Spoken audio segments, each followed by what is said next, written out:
श्री स्वामी समर्थ. तर कसं आहे, संतांचे पाय आपल्या घराला लागणं ह्यातच आपलं खरंच भाग्य आहे खूप मोठं, आणि त्यांची सेवा करायला मिळणं हे त्याहून अधिक मोठं भाग्य आहे. तर आहे ना, आमच्या गावात संतराज महाराजांची पालखी येते आणि मुक्काम असतो आमच्या गावामध्ये. तर त्याच्यासाठी ना म्हणजे लोकांची म्हणजे इतकी लोक तयारी करतात ना भरपूर. तर माझी पण तसेच चालू होते. मी सकाळी सकाळी रांगोळी काढून घेतली. म्हटलं संध्याकाळी दुपारपासून स्वयंपाकाची तयारी चालू असते, त्यामुळे वेळ भेटणार नाही, म्हणून म्हटलं सकाळी सकाळी रांगोळी काढून घ्यावी. तर मी अशा पद्धतीची रांगोळी काढलेली. मला कशी वाटते ते नक्की सांगा. तर माझी रांगोळी वगैरे झाली, देवपूजा ही सकाळची झालेली. तर मी आदल्या दिवशी मटकी भिजायला घातलेली आणि लगेचच सकाळी घातली आणि संध्याकाळी मी अशी कपड्यामध्ये बांधून ठेवलेली, म्हणजे मोड येण्यासाठी. तर बघा मी दाखवते कसे मोड आलेले आहेत. तर जवळजवळ मी 1.5 किलो मटकी भिजायला घातलेली आणि मस्त असे मोड आलेले, कारण मटकीची पातळ भाजी बनवायची होती. तर ते बाजूला ठेवून दिली भिजायला आणि घरं वगैरे सगळी पुसून घेतली स्वच्छ. म्हणजे कसं वारकरी येणार म्हणजे साक्षात आपल्या घरी पांडुरंग आल्यासारखंच आहे. त्याच्यामुळे सगळी स्वच्छता, सगळी साफसफाई करणं हे आपलं परम कर्तव्य आहे पहिलं. तर माझं तेच चाललेलं, सगळं व्यवस्थित सगळी कामं आटोपून घेतली पटापट आणि लगेचच चूल वगैरे पेटवायला घेतली, कारण चुलीवरती जेवढा स्वयंपाक आवरतो तेवढा गॅसवरती आवरत नाही. मस्त पातेल्याला मी माती वगैरे लावून घेतलेली आणि पाणी ठेवलं म्हणजे उकवायला, कारण भात करायचं होतं ना त्यामुळं. तर मटकी बनवण्यासाठी कांदा मी भाजून घेतलेला, त्याच्यामध्ये आलं थोडंसं, लसूण, टोमॅटो आणि धने असतात ना आपले, ते धने पण भाजून घ्यायचे आणि ओलं खोबरं मी मस्त असं पण भाजून घेतलेलं. तर मी आता फोडणी देते, जिरी, मोहरी आणि कढीपत्ता टाकून, आणि जे वाटण आहे ना ते पण टाकले त्या तेलामध्ये, आणि राहिलेलं तिखट मीठ वगैरे, कारण छोट्या कढईमध्ये फोडणी द्यायची आणि नंतर मोठ्या कढईमध्ये टाकायचं. त्यामुळे तर बघू शकता तुम्ही माझं वाटण एकदम व्यवस्थित असं तयार झालेलं आहे. आणि बाहेर चुलीवरती भात बनवून घेतला, दुसऱ्या पातेल्यात ओतून घेतला आणि ज्याला माती लावली त्याच्यामध्ये मटकी चांगली अशी परतली, हळद मीठ टाकून भात बघितलं मी शिजलाय का चांगला तो, आणि मटकी चांगली परतलेली माईंनी. त्याच्यामध्येच मी आता हे पूर्ण वाटण ओतणार आहे आणि लगेच त्याच्यामध्ये गरम पाणी ओतून घ्यायचं. तर आपल्या घरी जवळजवळ म्हणजे नेहमीची जी माणसं आहेत ना ती भरपूर 60-70 जण येतातच जेवायला, आणि लगेचच भाकरी पण चुलीवरती करून घेतल्या सगळ्या.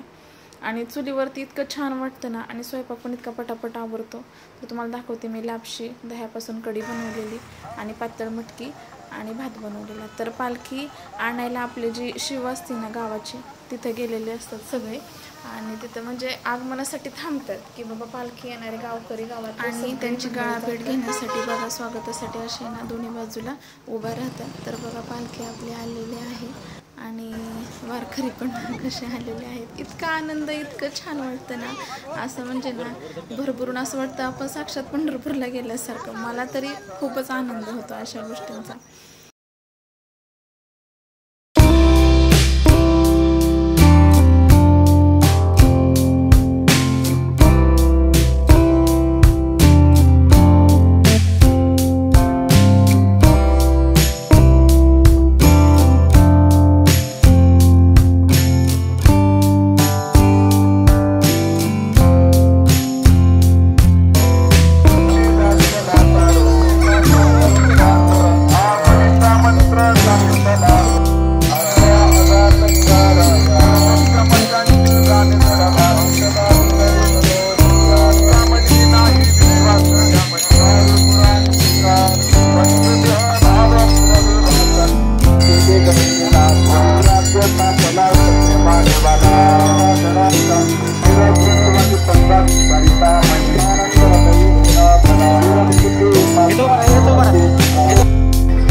खूप छान आवडलं त्यांना. काय होतं, जास्त गोड आवडत नाही, पण थोडंसं कमी म्हणून आम्ही लागतं घेऊन आणि सगळ्यांनी जेवायला वगैरे वाढलं. वारकरी पोटभर जेवले.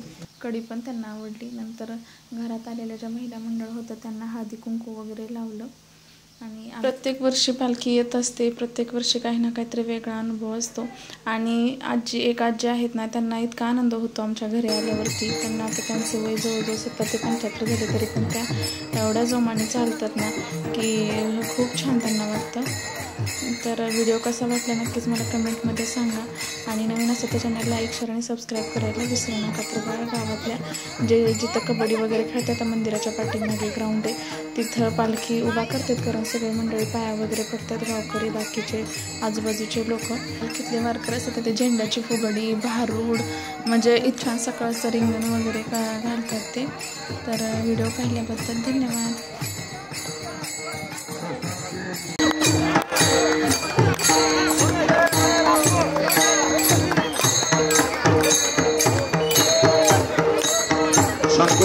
नंतर सुद्धा याच्यात 100 रुपये आहे. धन्यवाद.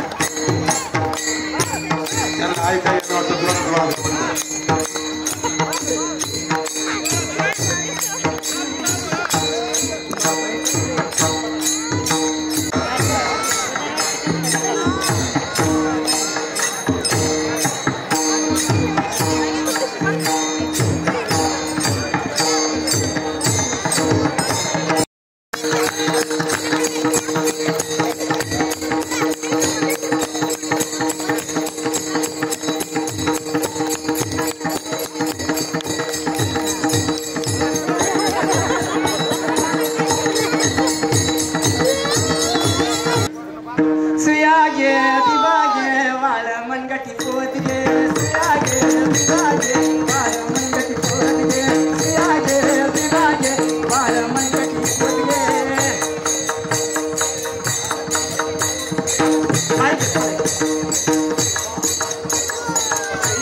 रंगीला तुझ्या